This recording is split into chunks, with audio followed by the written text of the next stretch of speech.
Indian Shipping Minister Mr. Sonowal had travelled to Iran's Chabahar port, and on Saturday he visited the Shahid Beheshti port at Chabahar in Iran to review the progress in the development of this particular port, which is of absolute importance to India. In an effort to invigorate the potential of Chabahar port, Mr. Sonowal also handed over 6 mobile harbour cranes to Indian Ports Global Chabahar Free Trade Zone at this particular port. He was accompanied by India's ambassador to Iran, Mr. Dharmendra, and Ali Akbar Safaee, Deputy Minister and Managing Director of Ports and Maritime Organization of Iran. And as per an official statement, Mr. Sonowal and Safaee also had a fruitful meeting on the development of maritime and port cooperation between Iran and India. Both the delegations discussed the possibilities of trade and also unlock trade potential between Central Asian countries with South Asian, ASEAN, and even from Far East countries like Japan and Korea. This particular port has been of absolute importance to India, specifically and especially with the China breathing down our necks, trying to have pinpoints and pressure points in and around India. This visit is absolutely pivotal and imperative. To talk more about this, joining us on the show is Major General Shashi Asthana, former Additional DG, Infantry Global, Strategic and Defence Expert. We're also joined by Mr. Rabindra Sachdev, International Affairs Expert and President of Image India Institute. Arvind Singh, International Affairs Expert, also joins us on the show. And last but by no means the least, Mr. Sumit Peer, Political Commentator, also joining us on the program. Sumit, let me start by asking you, you've continued with us from the last debate. We've been discussing China. How, in your opinion, is this port going to be a response, a reaction, a statement rather, if I can call it, to all the endeavor and effort and energy that China is putting in, perhaps in Djibouti or Gwadar or Hambantota? Vineet, thank you for having me on your show. This is a port which is something which is up, running and working today. Now, if you compare it with the Chinese Gwadar, or Gwadar is what I know, or Gwadar port, I call it the Gwadar port. So there is a hell of a difference. This is a working port for last 2 and 3 years. This is moving cargo. While as in Gwadar, you have to have a CPEC which is not operational. The work has stopped for last 3 years. Now, if you look at the Chabahar port, now up Chabahar we have a base in Tajikistan. Below we have this Daulat Bear Odi, and then we have this Gwadar port, Chabahar port. So if you look at, we are able to counter that Chinese initiative, which is non-functional and non-existential in Gwadar. Point number 2, if you look at Chabahar, the capacity is 82,000 containers. The capacity of our port is 3 times that of Pakistan's or Chinese initiative. Point number 4, if you look at the Chinese oil supplies and all, they're still going through Malacca Straits. They wanted this port to be up and running so that they could have their exports and oil supplies going through that, which is not up and running. You have recently seen this, the Chinese port is in Balochistan, wherein the Balochis have threatened retaliation. Recently, they killed a lot of Chinese, and Chinese had to pay, Pakistanis had to pay $84 million of compensation to Chinese who were killed by Balochis. With Sindhi army and Balochi army saying, will not let that port function, this has become a hypothesis, not a reality. Our port is up, running and functional. We are not only depending on that, but if we look at our string of diamonds, we have countered China in everywhere. If you look at these African bases, we have also the agreements with French and the Americans, which already have bases there. We can use their bases under Lebuka and all, as and when we need it. We have taken the bases in and around everywhere. We have encircled China much better than what they could do with String of Pearls. It's a different discussion altogether, but the necklace of diamonds is up and running as on today. And we have air superiority over China. Now, with these all things coming, we have our port up and running and moving the cargo. Chinese are still daydreaming and trying to counter India. Before you can counter India, we have done a lot on our side to, work for our interests. And the biggest base of America in the Indian Ocean, we can also use it as per our agreements with them. We're docking at Changi, and our strategic fueling at the strong port of Indonesia. We have covered the Malacca Straits. We have given BrahMos to Philippines. We have a port in Vietnam. We are in talks with, where we have a strategic refueling in Japan. So if you look at all these straits from our island, from our base in this Prestige Island in Seychelles, everywhere down and here from Africa to here, we have covered China goddamn well. And this port ferments our association with Iran. And let me tell you something about Iran, Vineet. Today, Iran has an inflation of 52%.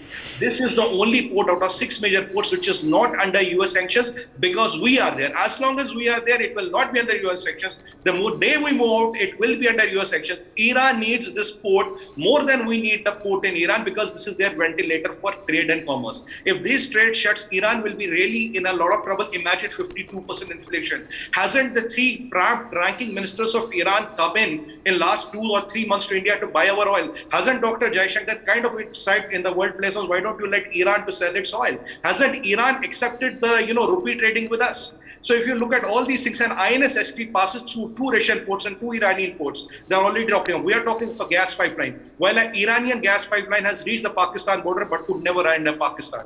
If you sum total all these things together, we are much ahead in the game than what Chinese can think and believe of. Their Gwadar and Gwadar ports, will never be functional because CPEC will not work. CPEC will not work because Balochis will not let it work. Sindhi army will not let it work. And all the snakes which Pakistan has breeded in its backyard, they will ensure the CPEC never ever works. And if it works, well said, we have the Trishul formation. We have the Trishul formation to counter it. Tajikistan, Daulat Beg, Odi, and Gwadar. We know how to counter them. Goddamn well. Well said, Sumit. Journalist Thana, if you can hear me, sir.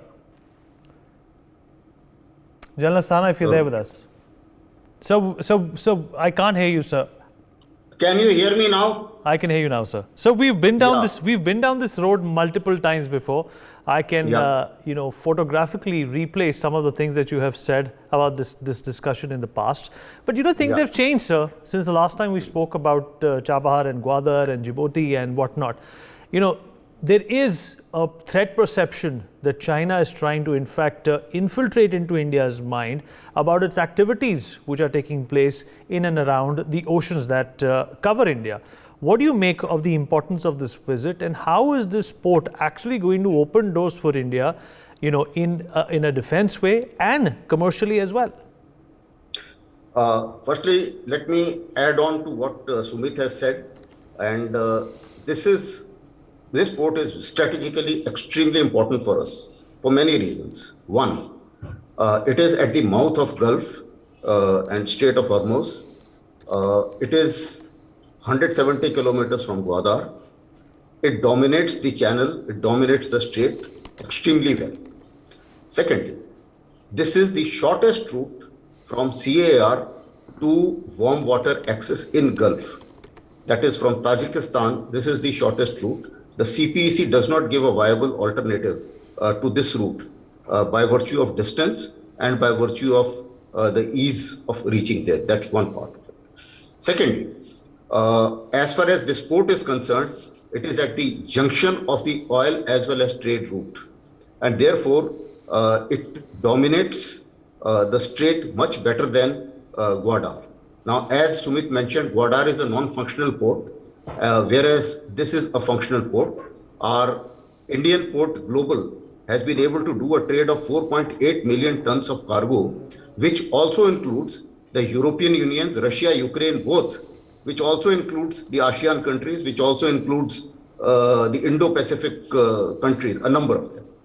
So that is the strategically importance of this route. Secondly, Afghanistan is landlocked. This is the shortest route to break the dilemma of Afghanistan to reach warm water access, and we can access Afghanistan and through Afghanistan to the Central Asian Republic once the situation in Afghanistan comes under control.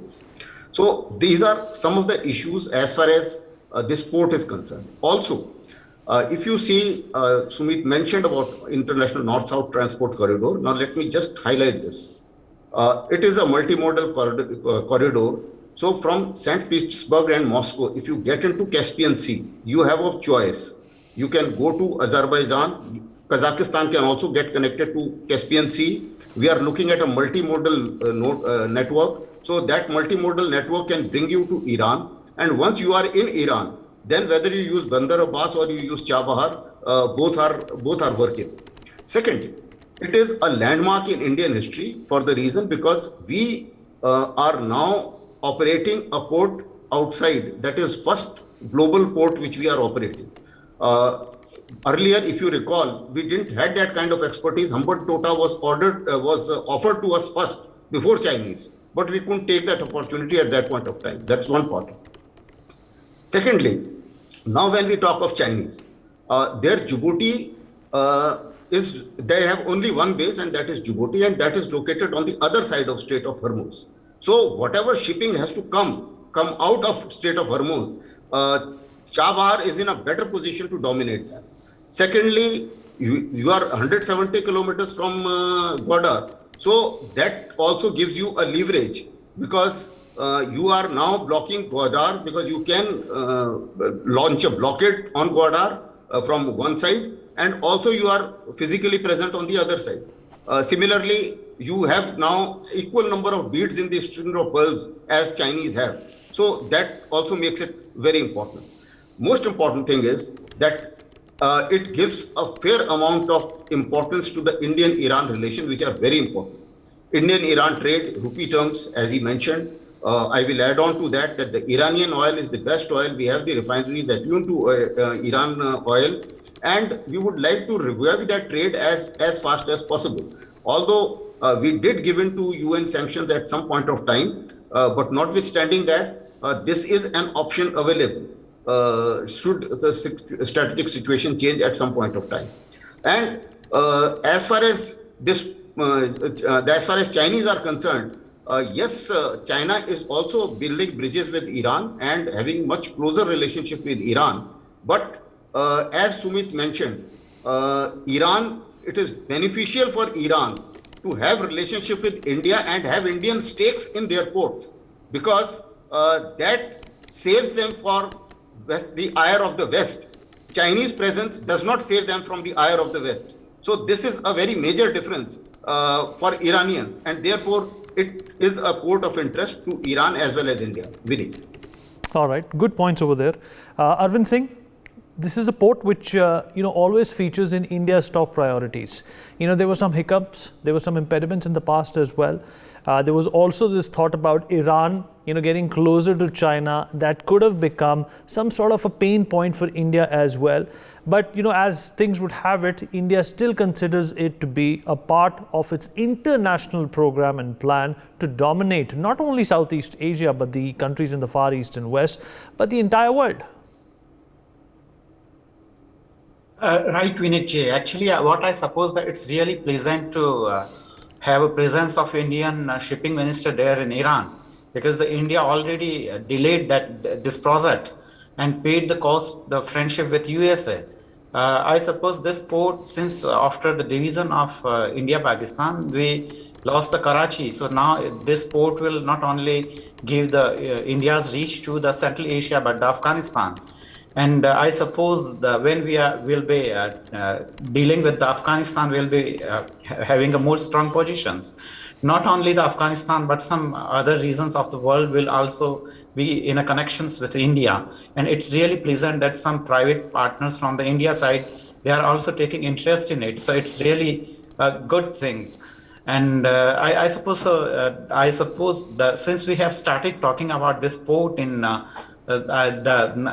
1975 something, but due to the Iranian revolution, we have already delayed the project, and some internal issues, and due to the dynamics of the international politics, we couldn't put more interest. But now India is taking a much interest in and working too hard for finish this project as soon as possible. So it's a really good, and I suppose it's going to pay much. At the same time, I suppose that the India is facing the unemployment issue. If the India will have a connections with the Central Asia and will be producing more goods and will be selling it to the rest part of the world, then I suppose the economic conditions of the India will also grow, and the partially will be able to face the unemployment problem here in India, what I suppose. But if it's all about the future, that what's going to be. All right, Mr. Sachdev, geopolitically,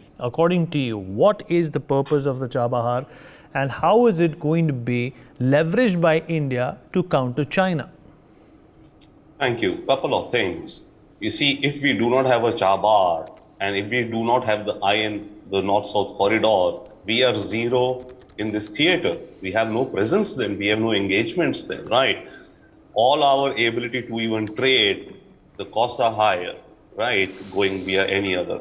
So the importance is that we have a foothold, a toehold, so to say, right? So that's the port. Then is the North-South corridor. So there are two components to it in a way. Now, how it helps us is that, excuse me, it's basically also the Central Asian countries, access to them for the Indian market, let's say, and for us, their markets. But at the same time, we create a counterweight to the solo dominance of China in Central Asia. If we are not there doing something with these countries, then obviously it's only China doing the trade and people to people, etc. Right? So we are kind of buffering that. Another aspect is that, you see, this project has a little bit picked up now more after the Ukraine war, particularly because the Central Asian countries, some of them are wary now that, their transportation via Russia, etc., they want to cut down that exposure also now. Otherwise, since 2015-16, whenever we signed the MOU, this project has been, just lumbering along because of sanctions of America. And today, let's say the 6 cranes which have gone, we could not send equipments earlier because we do not have those equipments. Our port operator has to buy those equipments from Western countries or companies or whatever, and they did not want to sell to us. Okay, because of the sanctions. So now so it's been delayed because of American sanctions, and therefore that creates a flag also, by the way. Iran may still again come under sanctions. Okay, and whatsoever we may say, so under American sanctions, we've reduced our oil trade with Iran. Okay, we did it for our best reasons, we chose to do it, but we did it, right? It went down to zero. Right. So similarly, whatever the nature of sanctions, if the US-Iran nuclear deal doesn't go through, we do not know where it could be. So Chabahar, we should absolutely, it's critical. We should as much as quickly as possible, get entangled in it, also get entangled in the North-South corridor. Because if we do not have these webs or these infrastructure, roadways, pathways, multimodal forms, and exchanges, then we are geopolitically, trade-wise and everything-wise, exchange of people, culture, whatever-wise, we are cut off from this region. So that's the, that's the big thing with this. But at the same time, there is a flag, I will again say, of the US sanctions. I'm not very sanguine that US will go on exempting us from many, many sanctions, right? We've just had something for CATSA, okay, fine. So for each exemption, quote unquote, that the US gives us, it takes something from us also. We do not know what, but there is an exchange. That's the reality of the world. I do you a favor, you do me a favor. So, Iranian sanctions would be something, I think, in the next few weeks or something, which are to look out for. All right, concluding thoughts. Sumit Peer, concluding thoughts from you. Sanctions are also not at bay at this point in time. And if Iran continues to needle the Americans, these sanctions could also impact the functioning and the purpose of this particular port. Well, Vineet, do you have Iran has the capability or capacity or the stature to needle Americans? If they could have, they would have already. Remember, they put a flag in the Red Mosque when what was his name, was that general Qasim Soleimani was killed. After that, could they even move a brick in America? They cannot. They can have somebody here and there attack a Salman Rushdie. That is the best they can afford or do. Beyond that, they can't do anything to America. America is looking considerably at Iran because of the nuclear deal and because of our relations with them. This port is out of sanctions because of India. We are the only wholesale factor. And we get the cranes, these heavy lifting cranes from Koreans because they are the number one in making these cranes. They don't come from America. And sanctions do not impact that port because these cranes are meant for that port, which is an exception to the sanctions. Point number one, Vineet. And point number two is we are encircling China very, very diligently. We may not talk about it. We don't believe in Gulf warrior diplomacy. If you talk of this African, the only African base in, the Chinese has, their French and Americans have the base. And as per our existing agreements with them, we can use these bases. Now, if you look at the Divogasia, the biggest base in the Indian Ocean, we can use that base as well. We have the base in Seychelles, we have the base in Oman, we have Changi refueling facility, we have the facility with Japanese, we are a part of Quad, we are a part of I2U2, we have a base in Mongolia, we have a strategic alliance with Mongolia, and we have given BrahMos to Vietnam. We have given BrahMos to Philippines and Vietnam, Osprey, BrahMos, Akash, and one more missile system. We are in talks of a deep harbor port in Vietnam. Right? If you these Chinese wanted to get into Bangladesh, we kicked them out and we got the Chittagong port. We did not let them have the freshwater port. They tried to get into the Maldives, but the current president who helped them is already in the jail. And next person says, sorry, goodbye, you don't come in here. If they are in Sri Lanka and Hambantota, we are also in the Western Cargo Terminal a few miles away. It's not that we don't know our game. We have done our game and we have done our things much better. And with all this, string of diamonds and with the alliances like Quad and I2U2, where we have become a dominant power in Middle East. We have replaced UK and France as a dominant power in the Middle East. With all these things coming in, INST is a testimony to the fact that Iranis do not give a damn to what the others say, because they would have not allowed INST to come. And Vineet, with INST, with every 15 tons of cargo, you save $2,500, and you reduce the time by 22 days. From a consignment coming from to Russia to Mumbai, you cut the time by 22 days. And there was a choke point which the famous Khalifa could have blocked. Now, when Khalifa can fly kite, we don't need him. If INST can work tomorrow and gas pipeline from Russia can also come to India, that will reduce our dependence on Qatari gas, which we have today. Today, Russia has become a strategic oil supplier to India, number 3rd. We have saved billions of dollars by buying, oil from Russia, and Americans have not moved a brick on this. This is the power of our diplomacy. This is the India of today. We know what we are doing, and we are not like Chinese who are announcing and shouting on the rooftops और फिर औकात कुछ करने की है नहीं. We do our cards, we move our cards, and we believe in sane diplomacy. Our diplomats are best at work, and the Prime Minister's vision is sacrosanct, and Dr. Jaishankar knows his job very well. We know how to play our cards and how to secure our interests. Let the world know, let the China know, let everybody know. Necklace of diamonds is a much stronger concept than string of pearls. We can have a debate on that, and we can talk line by line, bit by bit, comma by comma. That is what keeps China's rattled. Okay, all right. That's why Wang Yi has to come in a jahaz and say, Bhaiya, dhanda kar lo. And last point we need. Their ambassador recently was going in chaddis and chappals in Delhi and telling, yaar, mujhe Taiwan pe support karo, talk anything on one China policy. We told him, look, buddy, we talked 14 years back. After that, we have not spoken a word. Forget Taiwan. Where is Taiwan? We don't even know where is Taiwan. Almost out of time, Sumit. I'm going to take concluding thoughts from General Asthana as well. Half a minute each from each one of us. General Asthana, starting with you, sir. Yeah, 2 points. Firstly, regarding sanctions. In international arena, basically it is the common interest. Now it interests United States to allow India to have a foothold in Gulf, because they themselves don't have a foothold, number 1. Number 2, with Chinese located in Djibouti and located in Gwadar, it makes sense that we are there in Chabahar. So therefore, the probability of Chabahar getting under sanctions are very low, because it suits American interest as well. The next point is, as far as the international north-south corridor is concerned, I think the viability is very much tested. Recently, a cargo was delivered to India, and therefore, I think this is a system which is working.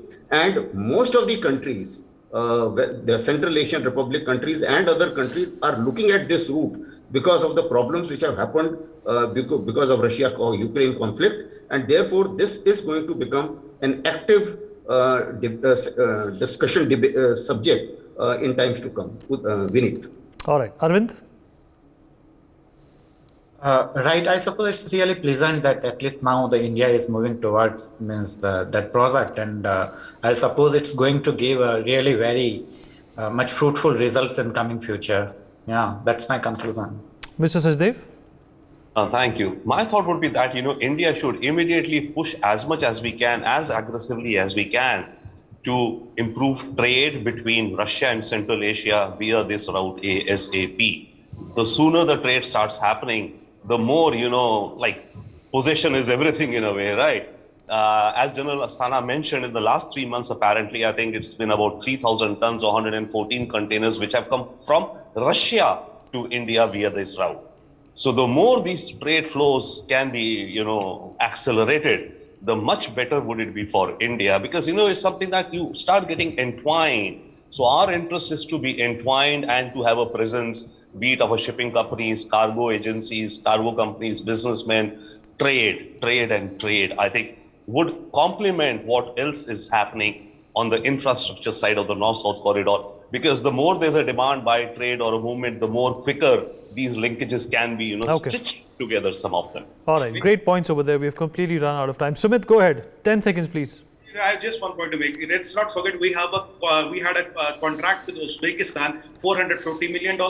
Today, the potential of this country is what we do trade with them is $11 billion. But after this port and more countries joining us, the potential is $100 billion. So there's a clear finite ROI in place, and we have a $440 million already in place with Uzbekistan, and more countries are joining it. All right, on that note, we're going to dip into a short break. So the importance of the port, the Chabahar port, can never be undermined, and the Indian government has been absolutely ambitious about supporting it, about making it functional, and also making it a point where it can, if they disagree with China, use this port as some sort of a leverage. For more such videos, subscribe to the NewsX YouTube channel, hit the bell icon.